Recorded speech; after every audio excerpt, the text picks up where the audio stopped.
how I would like it would be mainly on top of its head. And the ribbon, it grows, and the ribbon is twice as long as its body, and it gets wrapped around. It's no longer like one little. It's not like you tie a scarf around your neck or tie a ribbon around your neck, where it's just that right there. It grows to the point where it covers, where the ribbon wraps around its front arms or its front paws, and it's connected to like these little gold bracelets that are around its paws, and it uses the ribbon is based on how it uses its fairy type moves. So it uses fire type moves from the crest on its head, and it uses its fairy type moves using the ribbon. And when it gets to its final stage of evolution, a gold I don't know what else I could call it. I know that how I imagine it, the gauntlets that the little bracelets around its paws are now bigger, and they have more of the ribbon wrapped around them, and it's also holding on to the ribbon, as well as the ribbon is almost fully embraced it. And the ribbon is wrapped around this gold coil that's on its back, and it no longer, I mean, the crest on its head still ignites with flame, but now it combines the crest with the ribbon, and now it uses both fire and fairy type moves along with the gold thing that's around on its back. Because it also, how I imagined it, is that this gold ring around its back also ignites with flame. So every time it ignites its flame, this gold ring also ignites with flame. And then it uses that to channel a fireball between its hands using the ribbon, and then blah, there you go. It's funny how I'm not just describing the water poison type as much as I'm describing the fire fairy type. And obviously when it gets bigger, it doesn't have to, be on all fours. It's kind of represents like Typhlosion. Typhlosion doesn't have to be on all fours, but yet when it's in battle, it's on all fours. But in this case, it really doesn't have to be. I think if I remember right, I caught everything I can get here. Let's go battle. That's funny how this conversation is continuing to the next one, to the next video here. All because I'm talking about an idea of mine. Too bad I'm not that good of an artist and I can't draw it very well.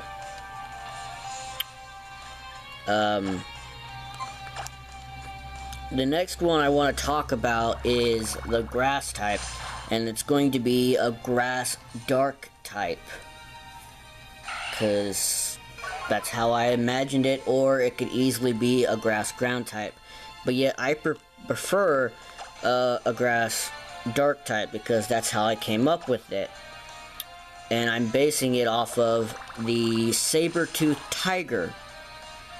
You got this cute little thing, this cute little cuddly looking thing, and it doesn't, it's mostly, it's got like a green stripe that's on its back, and it's kind of got these like small little leaves on it that tend to grow as it grows bigger, as it evolves. There's like a small like white underneath of its chin down to its chest, and that also kind of grows smaller as it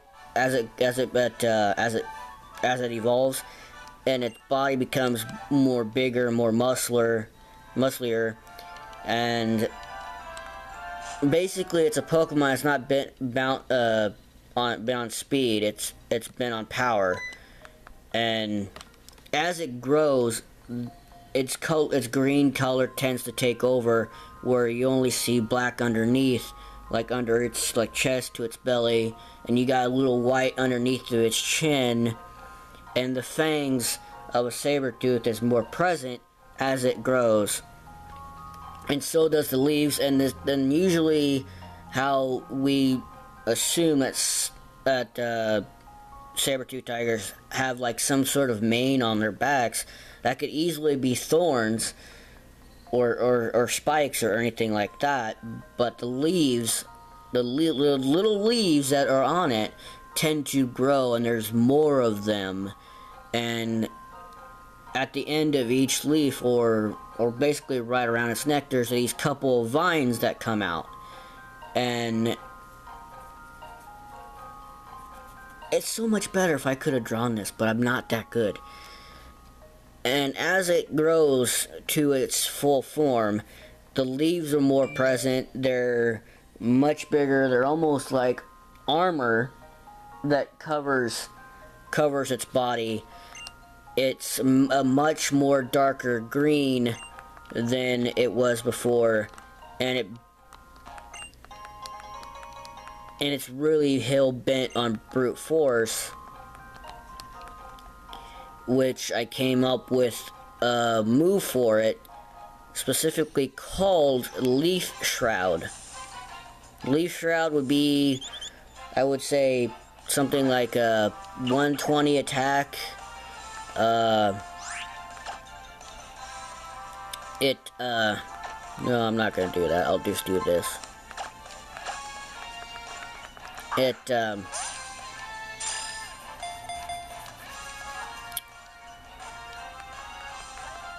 It's kind of like, I wouldn't say it's like Flame Charge, I would say it's more like Flare Blitz, but the user doesn't take any damage, but its special attack or special defense takes a hit.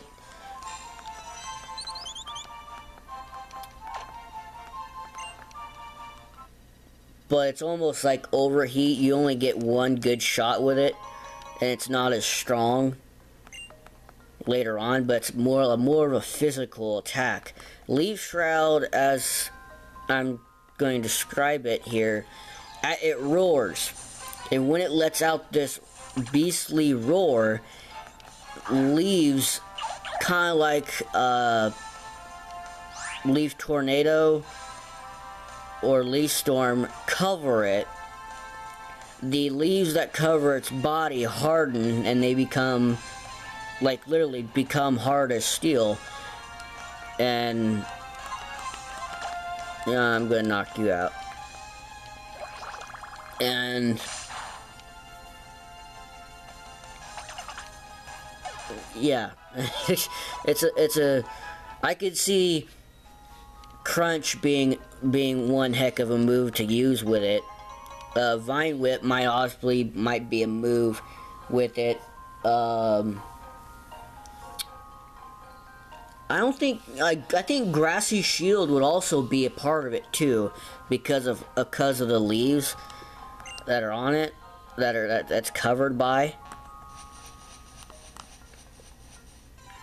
Let's see if we can get anything else to come up. It's like, usually I just don't do this. I usually don't bother catching all of them.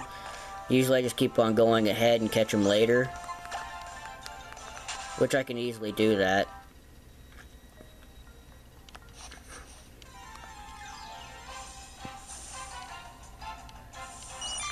Well, it's a Caterpie. It's Caterpie, but I call it Caterpie. Hey, Cater, pie me! I thought about this too. If it wasn't going to be like that way, if I was to change it, I could have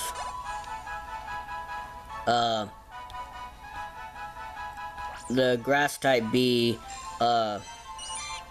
grass ground instead of grass dark, and the fire type could not be a rabbit but a snake. It could be fire poison, and the water type could easily be a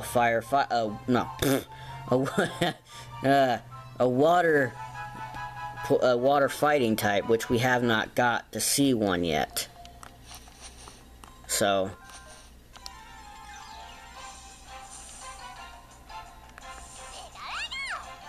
but I think I'll stop talking about that. If you guys want to draw pictures and send it to me, send them to my Twitter.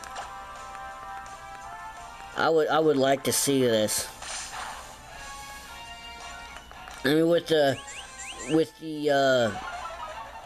water type though, the Komodo dragon starters, like, it's most likely going to be blue, but it's going to have. But it's going to start out with the light blue to, as it grows, it's going to be, the blue is going to be darker, and the purple representing the poison would be more present. And obviously it would look as, like its drool would be like venomous and poisonous. Oh, I did not catch it. I knocked it out. Well, that's a male, so I was like, I thought I caught it, but I guess I wasn't paying enough attention. Stay in there. That's the third one. Stay in there.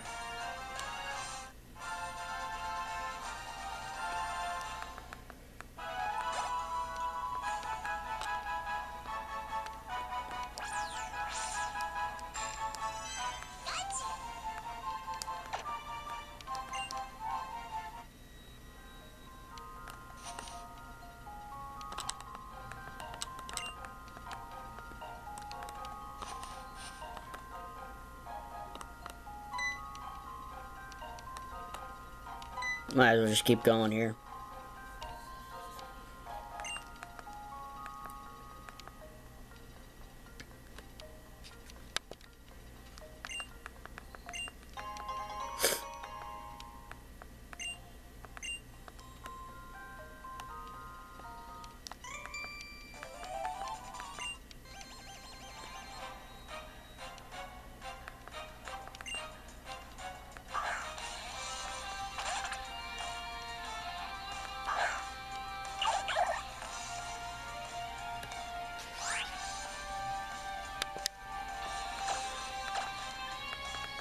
But what do you guys think?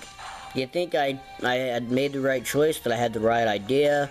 I ain't saying that these are possibilities for the actual Gen 8 starters, but obviously with Ultra Sun and Moon coming out here soon in the next couple of months, which I've already ordered. I've ordered both of them from the Pokemon Center website, which would be like the first order I've ever made on that site. I ordered both of them. If I choose to record my playthrough, I will be playing Moon, not Sun. And since I'm making a series on Pokemon Sun, the original games, using both Rowlet and Popplio, which they're Brione and Dartrix now,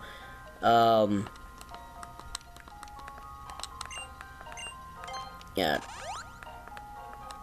they, I'll be playing it, and I'll obviously end up choosing Linn if I choose to do that. And shut up, phone. And seeing how I pre-ordered them, I'm going to get the Dusk version of Lycanroc, and I'm going to go ahead and talk about my opinion about Dusk Lycanroc, the Twilight Lycanroc. It's awesome! There's so much like and so much hate towards its design, and everybody's wanting a sunrise version. You got to a dusk version, what about a morning version? They gotta have a daytime version, you know, and they have to have the sunrise version. What the heck? It don't need one. In my opinion, they really don't need another version. Having 3 versions, you have midday, midnight, and now you have twilight, dusk version in between midday and midnight.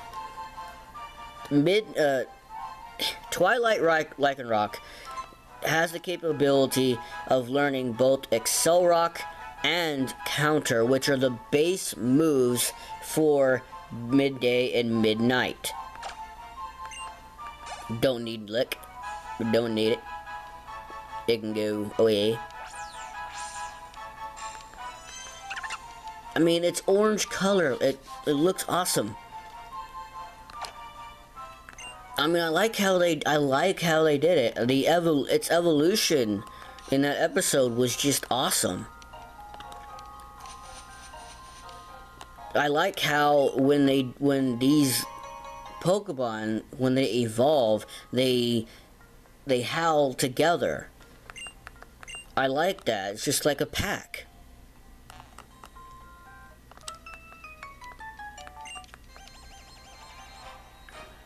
They came up with a version of like, oh, you know, all they did was take Lycanroc midday version, they just threw midnight version's hair on it.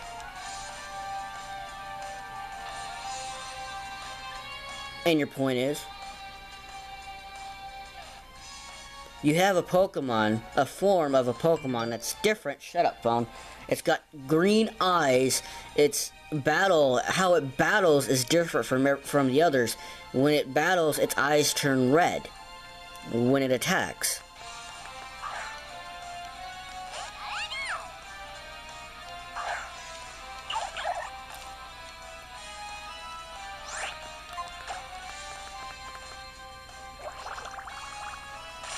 And a new Z move for it that we've seen looks awesome. That hurts.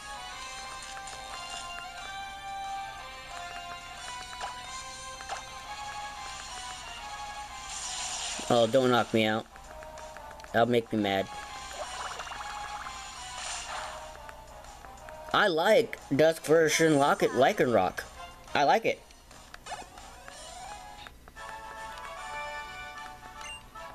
And yeah, I said it before in my original team when I first played Pokemon Sun.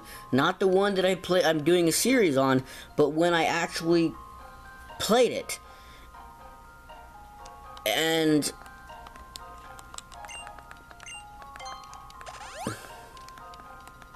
I chose to use midday Lycanroc.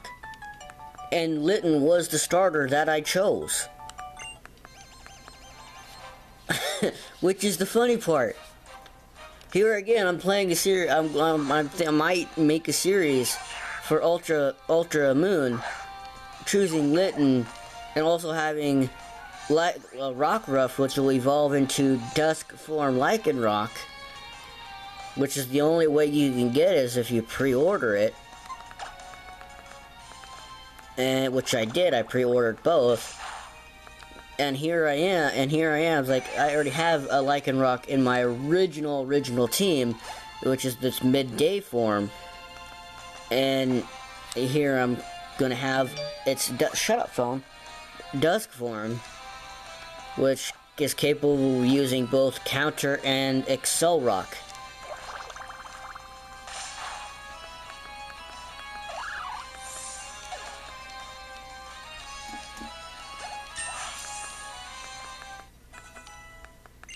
And episode 43, when they had the little battle with Ash first and Kiawe versus Brock and Misty, those battles were awesome. I thought it was funnier than heck that they called Ash out on his badges that he was given them by pity, and which is true. They gave him to him out of pity, which Ash could have actually earned his badge against Brock if he followed through, but he didn't want to win that way, And so he ended up getting his gym badge through pretty much pity. But